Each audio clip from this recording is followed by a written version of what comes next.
জানালাবিহীন ঘর, চারিদিকে ঢেকে রাখা দেয়াল, কোথাও আলো নেই, নেই কোনো শব্দ। নাম নয়, একজন নারীর পরিচয় এখানে শুধু ৪৩ নম্বর। সৌদি আরবে একজন নারী যখন পরিবারের কথা না শুনে নিজের সিদ্ধান্তে কিছু করতে চান, তখনই তার ঠিকানা হয়ে ওঠে এমন এক অন্ধকার ঘর, যাকে সরকারিভাবে বলা হয় নারী পুনর্বাসন কেন্দ্র। কিন্তু ভেতরের বাস্তবতা একেবারেই ভিন্ন। গালফ অঞ্চলের সবচেয়ে রক্ষণশীল এই দেশটি আজও নারীর স্বাধীনতাকে ভয় পায়। পরিচর্যা কেন্দ্র নামে পরিচিত এই প্রতিষ্ঠানগুলোতে মূলত পরিবারের নির্দেশ অমান্যকারী বা সামাজিকভাবে বেপরোয়া মেয়ে ও তরুণীদের পাঠানো হয়। সরকারের ভাষায় এটি একটি সহায়ক প্রতিষ্ঠান, বাস্তবে এটি যেন নারীর আত্মাকে পিষে ফেলার এক নির্জন কারাগার।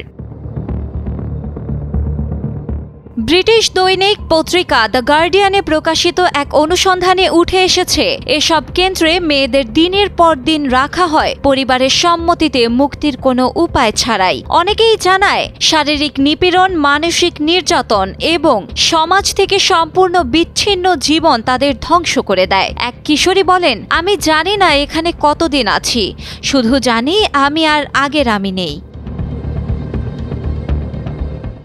একজন নারী জানান, সেখানে অনেকেই আত্মহত্যার চেষ্টা করেছেন। কারো কারো বয়স মাত্র ১৩, যাদের কোনো অপরাধ নেই, শুধু বাবা মায়ের অসম্মতি নিয়ে কথা বলার সাহস দেখিয়েছে বলেই এখন তাদের ঠাঁই হয়েছে এই বন্দি শিবিরে। এমনকি নারীদের নাম দিয়ে ডাকা হয় না, পরিচয় হয় সংখ্যায়। ৩৫ নম্বর ডাকলেই একজন কিশোরী উঠে দাঁড়ায়। এটা শুধু অপমান নয়, এটা ব্যক্তিত্ব ও অস্তিত্ব মুছে ফেলার এক নির্মম চেষ্টা।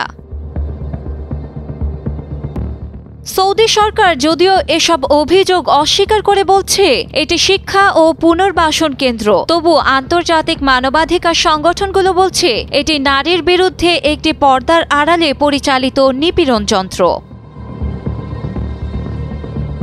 তারা বিশ্বকে দেখাতে চায় তারা আধুনিক, নারী প্রগতিশীল, অথচ বাস্তবতা হলো স্বাধীনচেতা নারীরাই আজ সবচেয়ে বেশি অসহায়। যদিও দেশটি ২০৩৪ সালে ফুটবল বিশ্বকাপ আয়োজন করতে চাচ্ছে, কিন্তু অমন বৈশ্বিক আয়োজনের পেছনে লুকোনো আছে এই অদৃশ্য বন্দিত্বের কাহিনী।